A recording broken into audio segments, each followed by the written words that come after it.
Hi, folks, it's Charles Butler, and this is Just the Facts.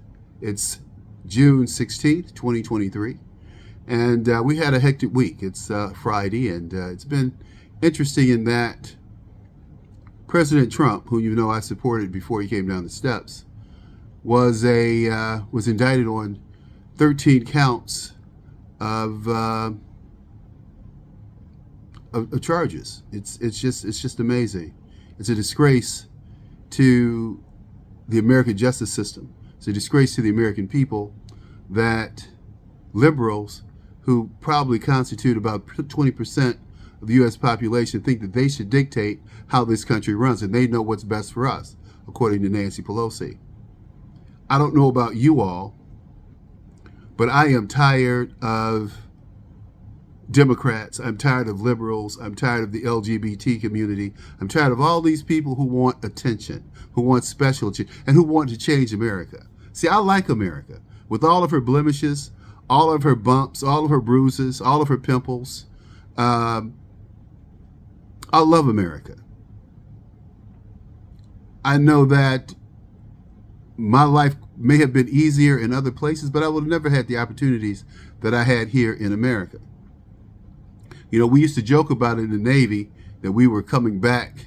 We were leaving Disneyland because once you left Hawaii and started heading to Asia, it was Disneyland. I mean, the people loved you. You were an American. It was great. But you come back here, it's a totally different story. I was listening to a Tuskegee Airman this week who turned 100 years old. And he was talking about getting off the boat in New York, coming back from the war. And at the bottom of the steps, they had a sign, whites this way, coloreds that way. Is America a racist country? Have we come a long way since 1945? Yeah. Do we have a long way to go? Yeah. Is America a racist country? I don't think she intends to be, but she is. But we correct it and we deal with it, and we're dealing with it more today than ever. I see all Americans coming together as one. I see all Americans seeking fairness. I see racism, sexism as being something that people really don't accept. Now, this sexism issue is really a great issue. We'll come back to this later. But I want to talk about President Trump because at the end of the day, no one that I know is as strong as President Trump. No one could put up with the scrutiny that President Trump does. How does he go through this day after day for the last 8 years of being constantly under attack by a liberal media? I tell you, it's brutal, it's hard. I've been under attack by Father Flager and Reverend Jesse Jackson because I didn't agree that somehow these black men in prison need to be there, one. And two, that they were enablers of criminals and criminality, and basically what I consider urban terrorists. There's no reason because you're poor and uneducated for you to be a criminal. And this is the other thing that I hate about black criminals. 9.9 out of 10 times they're attacking another black person who's out there working, trying to make it. So I have no respect for black criminals. Gangs, none of them. Drug dealers, none of them. I think they should be eradicated, not adjudicated, eradicated from our communities. If you feel like I do, click like. Tell your friends about the website. Tell your friends about what I'm doing out here. We're trying to get a TV show. We're going to rile it up. We're going to, kick it in the butt. We're going to make sure that people know that there are other alternatives and there are like-minded people out here. And I can tell you that in the last few months, I can tell you that people are really concerned about what the media calls all of the racial strife. I just don't see it. I really haven't seen it. I don't feel it. I talk to people all the time, black and white people, primarily white people, because it's the communities that I'm living in, associating in. And that's a good thing. America's a good country. We're a great country. And no one's done what we've done or had the experiments that we've had. Now, Is Donald Trump going to beat these charges? I think they'll throw him right out. Because one, they weren't criminal to begin with. They're civil charges. I think they're going to be thrown out. I think that if they didn't prosecute Hillary Clinton, who clearly, and this is the thing about mainstream media that they don't want you to get to. Everyone who was paying attention to Hillary Clinton knows this. The Chinese military and the Russian military claim they hacked Hillary Clinton. They claim they hacked Hillary Clinton. They didn't make any bones about it. The Chinese military, and I can play the clips, I can show you the clips, but I don't have the setup to do that right now. But they hacked Hillary Clinton's email server in her home. Well, was it secure? It was under... Nah, all that's irrelevant. It's just like when they were talking, when Donald Trump said, well, they're wiretapping us. Well, we don't wiretap it. He's not being wiretapped. Well, we know what he meant. He was under surveillance. In the old days, they called it wiretapping because they actually went in a building and they put wires on the telephone wires. They call it wiretapping. Today, it's electronic surveillance. And they do all of it, digitally, electronically. But those are the semantics that the media use to try or to get around really dealing with the facts that Donald Trump was being wiretapped, was being surveilled by the FBI, and the election process was being interfered with by the Justice Department and the FBI in 2016. That's a fact. It's just a fact that Hillary Clinton's email server was hacked by the Chinese military and the Russian military when she was Secretary of State. She knows doggone well that you could not have a private server outside of the government server. The reason they have the government servers are because of the security. But see, Hillary never cared about security. There's a book that you need to read. It's called Dereliction of Duty. It was written by a young man who carried the football for Clinton. And he talks about what little regard Hillary Clinton had for the military. And she made them, they couldn't wear their uniforms in the White House when she was there. Fact. Let's talk about facts here. See, and these Republican consultants go out and hire these people who lose races for Republicans. And they hire them year after year, time after time, and all they do is lose races for Republicans because they're out of touch, totally out of touch of the American people and what we want. I can tell you right now that the black vote, especially the black male vote, is busting at the seams to get Donald Trump back in office. But where is that in mainstream media? Where is that in any media? Because they don't have the right black people out here interviewing people, doing surveys, doing polls, and educating people. Donald Trump was the whip. Donald Trump was the man in a number of regards. His policies, in my opinion, were the greatest policies in the last 80 years by any president. And that included Ronald Reagan.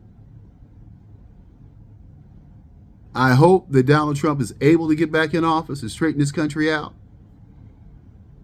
And I wouldn't care if he was in for 8 years. He'd be pretty old, but he's a business guy. He has a good head on his shoulders. We don't have an attorney, a lawyer in the White House, unlike Obama. Getting to Obama made some disparaging remarks about Tim Scott yesterday. And I should take a commercial break right here and come back and tell you about Obama attacking Tim Scott. But since we are not going to have commercials right now, I'll just say this. Barack Obama was wrong. See, everybody forgets that Barack Obama was not raised as a black man. He was raised by his white grandparents, and then he was raised by his, before his grandparents, he was raised by his white mother with an Indonesian father who was the minister of oil. Barack Obama supposedly, or allegedly, I should say, allegedly, has a $30 million trust fund that was set up by his father's, Sotoro. See, Barry Obama was called Barry Soetoro at one point, after his stepfather. But his stepfather was embarrassed because he had this little black boy in his family, and everybody knew that this black boy was his stepson, and he was an embarrassment to the family and to, how things, we may not know how things are in Asia, but they have a pecking order, and they're very sensitive about those things. So everyone knew that his wife had sex with a black man. And that black man and his wife produced the son, Barry Obama. There you go. So Barry, when he was 12, he was sent back to live with his grandparents in Hawaii, where he lived a very privileged life. And his grandmother, while she hated black people, black men, she was afraid of black men and hated black men, according to Barack Obama, she loved her black grandbaby, and nobody better had looked at her grandbaby or said anything to her black grandbaby, as she would have been the grandma bear, okay? But that's the way it works, and I don't have a problem with that. But Barack Obama should have a problem because, see, I always called Barry half white, because he said he was half white when he was running. They said, we'll have the first black president. He said, well, my mother is a white woman from Kansas, and my father is from Kenya. Okay, so you're not a black American. You're not an African. You are an African American. You're not a black American. See, that whole concept of African American, I'm not an African American. I'm a black American. I don't know nothing about Africa. It knows nothing about me. We have no lineage. We have no linkage. And they certainly don't care to give me a citizenship or passport to any country on that continent. And not that I want one. Let me be clear about that. And I've been to Africa a number of times, visited a number of countries. But Barry tried to come down on Tim Scott. And, Tim's message is a little weak. He's talking about from in a generation they went from cotton to Congress, and that's all of us. From 1940 to 1960, half the black U.S. population went from poverty to the middle class. That was before the civil rights laws. That was before affirmative action. That was before any concentrated efforts were put forth to help blacks. They did it on their own merit, and we still do. But what was discounted when we started moving forward in numbers was, you must be unqualified. You are unqualified because you're black, and no. We had a lot of qualified blacks to do a number of different things. It's just that opportunities were open to black people. Besides, when I got out of college in 75, you could work for a government agency, city, state, or federal. You could be a preacher, be a teacher, be a doctor or lawyer. You didn't get hired in corporate America to be an exec, to work in marketing, to be a salesman for Xerox, right? Didn't happen, okay? When they opened those jobs up to blacks, they did very well. Some of the top salesmen, some of the top executives at Xerox, IBM, and those stable companies at the time were black men and black women. But that all became bastardized with affirmative action and minorities. Asians are not socially and disadvantaged minorities. White women are not socially and disadvantaged minorities. Indians from India are not socially and disadvantaged people, even though they are a minority. They come from very wealthy families, a lot of them. And they come over here, they get educated, they stay, or they go back. But they have a foundation. Black people in America, I'm talking about descendants of slaves. We were not given the opportunity to participate in the great land giveaways that the government gave the Europeans, the European peasants who came here. Not only did they give the European peasants land, they gave them low interest loans. They gave them land grant colleges to teach them how to manage a farm and how to grow plants and to participate in the economy. Do you think that the folks in Minnesota and Wisconsin that came from Norway and Sweden, that they just all of a sudden just went to those countries and just popped up and started working? No, they had government assistance. Okay, and I'm not denigrating that. I just say give black folks a chance. What if we had freed black folks in the 1840s and 1830s to participate in the Industrial Revolution instead of having them in the cotton and sugarcane fields? We'd have a different looking country today, wouldn't we? We wouldn't be talking about black and white. This thing about race has a lot to do with economy, has a lot to do with money. And Dr. King tried to talk about that, but see, the media didn't want to deal with Dr. King when he's talking about jobs, money, opportunity, moving forward. They talk, well, we need to feel, the hell with feeling. I don't care if you like me or not. Just respect me as another person. Respect me as a man. Respect me by the way I carry myself. That's all I ask. And if you don't, you had to deal with me. And that's not going to be nice because I'm not very forgiving. I'm not into that, turn the other cheek crap. Because if you hit me, I'm going to try to knock your behind out. That's it. But that's neither here nor there. It's just, that's being an American. I'm an all-American boy. Had a good laugh with a buddy of mine today. He was saying to me, Charles, you're black. We were talking about something. He said, well, it happened because you're black. And I said, yeah, I know, but there's no need to say it. It was obvious.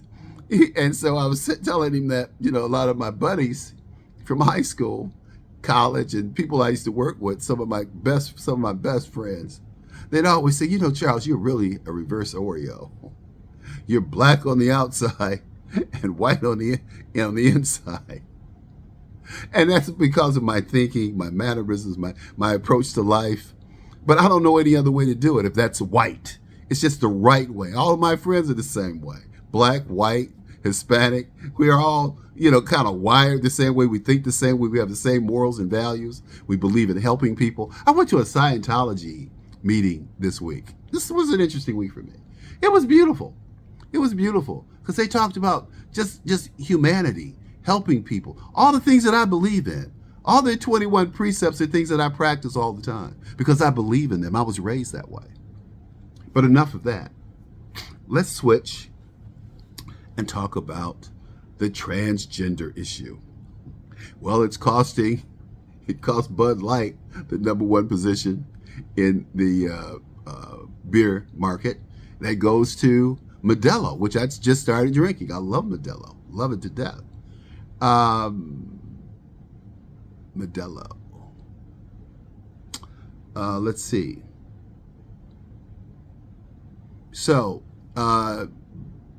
this whole transgender backlash with Target and some other places, there are people who are very actively not going to Target. It's not good. It's not good for Target. It's not good for anyone. But, these people make decisions and, they have to live with them. That's all. So, I'm not complaining.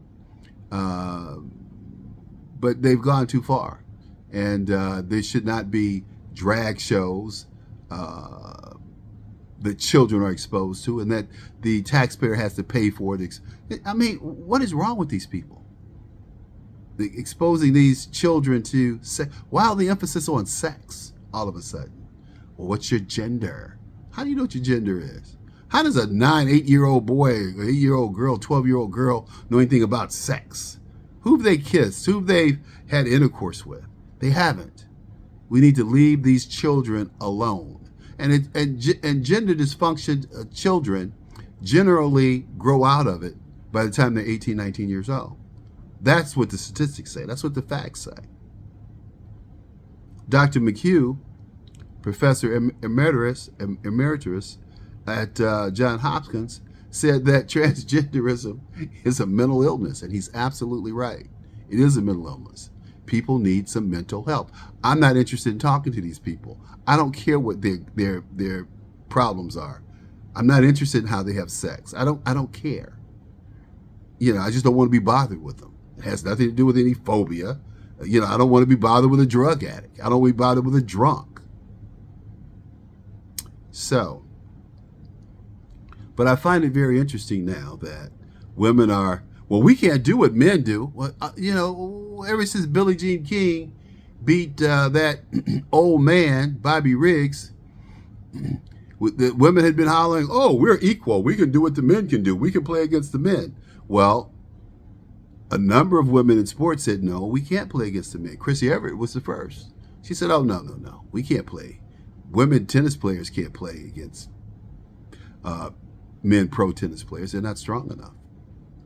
Serena Williams said the same thing. Sorensen, the golfer, she said the same thing. She said, "Oh, you can play on the PGA." She said, "Oh, no, no, I can't. Those guys are way superior to my golf skills." See, those are women who told the truth, not like that lying lesbian Billie Jean King. She's made a whole career off of lying about beating Bobby Riggs. Bobby Riggs threw the match. He had a gambling debt in Vegas, $100,000. Through the match, Vegas wrote his loan off. Hey, things happen. The battle of the sexes. So now, when we're battling sexes, you have these boys or these young men who couldn't qualify for a state final, couldn't qualify for a state anything in high school. All of a sudden, they're champs, state champs. In college, they're setting NCAA records as transgendered women. Now, they're dudes with psychological problems. But it may be my brother, it may be my son. I get tired of people trying to cover up and take and give their screwed up children some type of advantage because their children are screwed up. That's what this is all about, that whole transgender thing. Let's get over it. Let's get beyond it.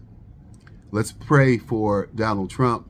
Let's pray for America, because we are a great nation, and things are going to be interesting these next. They're always going to be interesting. I can't say these next few years. Everything's always fluid and very interesting. So look, click that you like the video, and let me know that you like the video. I'll do more. In fact, I'm going to try to, like I said, get this show up on a network here shortly. Thank you. And it's Charles Butler again, signing off. Just the facts.